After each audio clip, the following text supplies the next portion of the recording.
Have you ever wondered what in the world happened to this guy? There's a ton of NBA players in recent history that were absolute studs. Some were on the rise to stardom, but then they all of a sudden completely fell off. Nobody has heard much from them since their best days, and even if they're still in the league, nobody cares about them anymore. At one point, a huge portion of the NBA fanbase knew about them and had high hopes for them, but now they're completely irrelevant. Why did this happen? How did they fall off so quickly? In this video, I'm gonna cover more recent players, not guys from the 80s or 90s or something like that. So, how's it going, folks? My name's Andy, and here are 7 former NBA studs who fell off the face of the earth. But before we start, this video is sponsored by Bright Cellars, a monthly wine club that gives you the chance to try out a variety of different brands of wine, delivered straight to your doorstep. Personally, I've always been a fan of wine. I love trying different wines from all areas of the world to compare and contrast the subtle, yet differences in taste. Bright Cellars helps you select wines that fit to your liking by offering a quick 7-question quiz to gather your preferences, so it's cool to receive a product tailored for you. If you're new to wines and don't know where to get started, Bright Cellars caters towards audiences of all experience levels. They pride themselves in educating their customers. Each box comes with a wine education card for each bottle, which outlines the tastes, suggests things that go well with it, and the best temperature to serve it. Bright Cellars is giving followers 60% off their first 4-bottle box. If you're interested, don't miss out. Follow the link to take the quiz and get started. Number 7. Larry Sanders. Before Giannis, Larry Sanders was the guy who Bucks fans were excited about. As the 15th overall pick in 2010, Sanders developed on a team that featured Brandon Jennings and Monte Ellis, who took most of the shots, but Sanders played a crucial role, filling the void as a tough defensive-minded player which this team desperately needed. The 2012-13 season would be his best, as he averaged around 10 points and 10 rebounds with nearly 3 blocks per game. Sanders wasn't just your typical defensive big man, he was quick and versatile. He could move his feet very well for a guy of his size. He was on his way to making a few defensive teams if he continued this trajectory. In the summer of 2013, he was rewarded with a 4-year, $44 million contract. But in the following season, he started to run into some problems. First, it was a thumb injury he suffered at a nightclub, where he was charged with assault. In that same year, he was charged with animal cruelty on multiple occasions. Then, he fractured his orbital bone, forcing him to sit out for the rest of the year. He was also suspended for violating the NBA's drug policy. After all these things, by late 2014, he just wasn't feeling it anymore. He didn't want to play basketball anymore and lost all the motivation he once had. Sanders would return for a little bit, but his career was all but over. It's kinda sad. It would have been interesting to see him and Giannis develop together. I'm not sure they would have been the best fit, but having such a dominant defensive frontcourt is certainly something. Number 6. Andre Roberson. A former second-team All-Defender back in 2017. If you watched the Thunder at any point in the last decade, you should know who this guy is. He's always gotten flack for his terrible shooting, but defensively, he was a monster. On all those stacked Thunder teams, Roberson was the go-to defender they relied on. However, on January 27, 2018, he suffered a devastating injury. A complete rupture of his left patella tendon, the worst kind of knee injury you could get. His timetable to return was originally about a year, but he had numerous setbacks, and up until now, he still has not fully recovered. In 3 years since the injury, from 2019 to 2021, he appeared in 12 total games, and he looked like a shell of his former self. Unfortunately, it doesn't look like he'll ever return to form. I'm rooting for him, but might be too late at this point. The injury was worse than everyone thought. Number 5. Kenneth Faried. What on earth happened to this guy? Remember back in the day on the Nuggets? After the Melo trade, Faried emerged as a surprising young prospect, full of energy, incredibly athletic, and quick. Although he didn't have a super diverse skill set, he was a breath of fresh air from the typical ISO playstyle they've been accustomed to for so long. However, it was his limited skill set that ultimately caused his downfall. Faried never suffered any major injuries or any setbacks or anything like that. It's just, he never got better. The player you saw in Denver as a rookie was the same player you saw for the rest of his career. He was a great pick-and-roll finisher, a great hustle and energy guy, but that was literally it. For a power forward, he was undersized, and he couldn't play small forward because he couldn't shoot. He was not a good defender, nor did he have any quality post moves, and he could not take you off the dribble either. When the Nuggets acquired Paul Millsap, Faried was moved to the bench, which upset him, but frankly, he was no longer needed.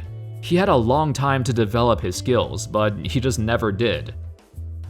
After a few stops in Brooklyn and Houston, Faried has been out of the league since 2019. He was good for his time, but as the NBA moved forward, teams want their big men to be more versatile, not just a one-trick pony like Faried. Number 4, Roy Hibbert. To go from an all-defensive player, a two-time All-Star, to out of the league in just a few years, that's crazy. Especially since Hibbert was only 29 years old when his career was over? How could a guy who was a critical part of a championship contender like the Pacers become completely irrelevant in such a short time? A guy who once anchored the best defense in the league with the old verticality rule that Hibbert popularized. There's been a lot of speculation on why Hibbert fell off, but the most logical reason is that he was in the perfect situation with the Pacers. They ran a traditional lineup with a traditional playstyle, almost like a 1990s style of play. It was rare at the time when the league was moving small. He would not have fit well on any other team besides the Pacers. Hibbert could stand his ground against a normal lineup, but he routinely got abused against smaller, faster ones. It was evident in the playoffs too, against the Hawks or the Heat, who frequently went small. He struggled greatly. Similar to Faried, Hibbert's skill set was no longer valuable. According to his former coach, Frank Vogel, he stated, "It's surprising to me. I've talked to Roy about this, but he could still be playing in the league right now. But the league has adapted, both big picture and in terms of what he was doing for us in Indiana. There's been a severe evolution in how the league plays, and he's been a victim of it." Larry Bird also told Hibbert straight to his face that he wasn't athletic enough to keep up with the up-tempo style of play, which he wanted the Pacers to move towards, instead of their outdated offensive game plan. Essentially, Hibbert was too slow-footed to adapt, and with his defensive prowess limited against smaller teams, he had trouble staying on the floor. By 2017, he was done. Number 3, Ty Lawson. Another former Denver Nugget who vanished. Unlike Faried, Lawson went through numerous off-court predicaments, which greatly affected his basketball career. In 2015, he was one of the best point guards in the league, a top 10 point guard, probably.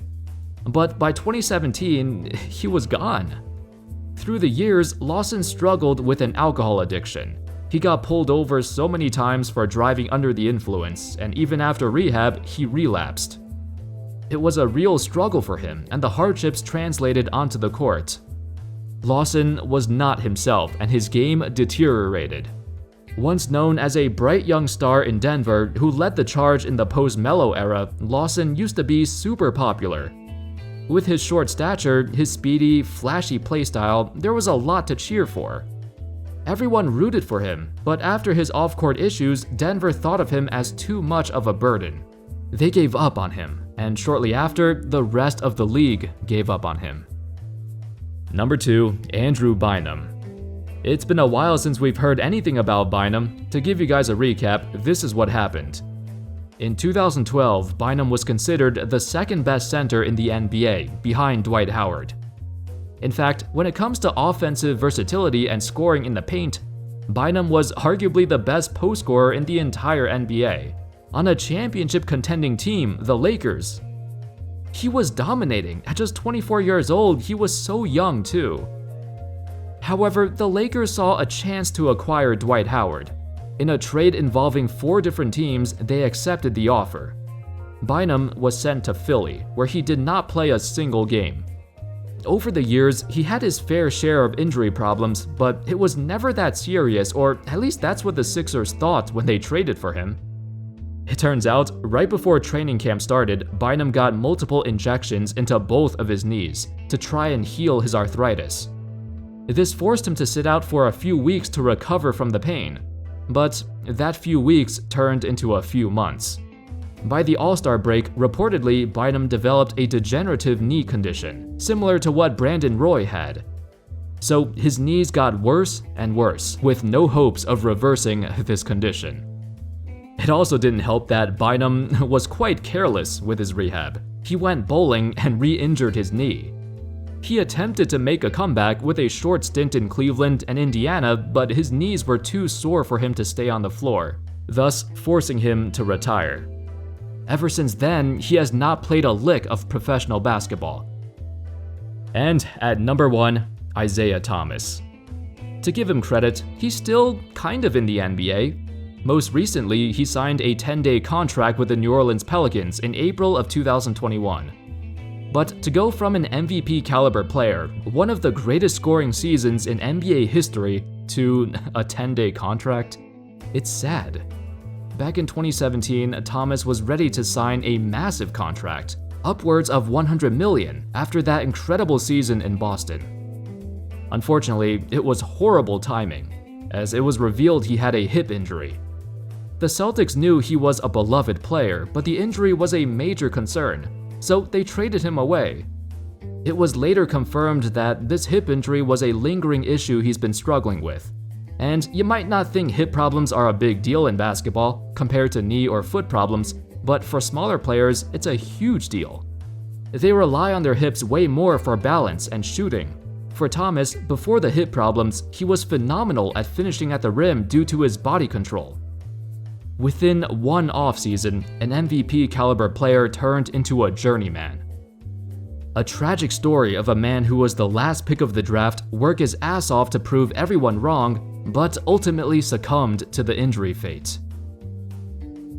Anyway, that's all folks. Those were 7 former NBA studs who fell off the face of the earth in such a short time.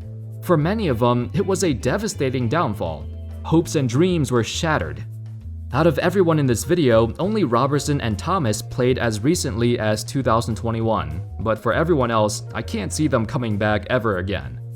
They might get a chance here and there for a workout with a certain team, but their time is over.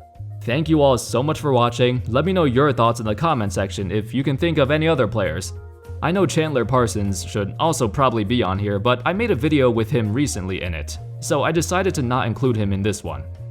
Let me know what other players you can think of. Thank you all so much for watching. I hope y'all enjoyed the video, and of course, as always, I'll see you next time.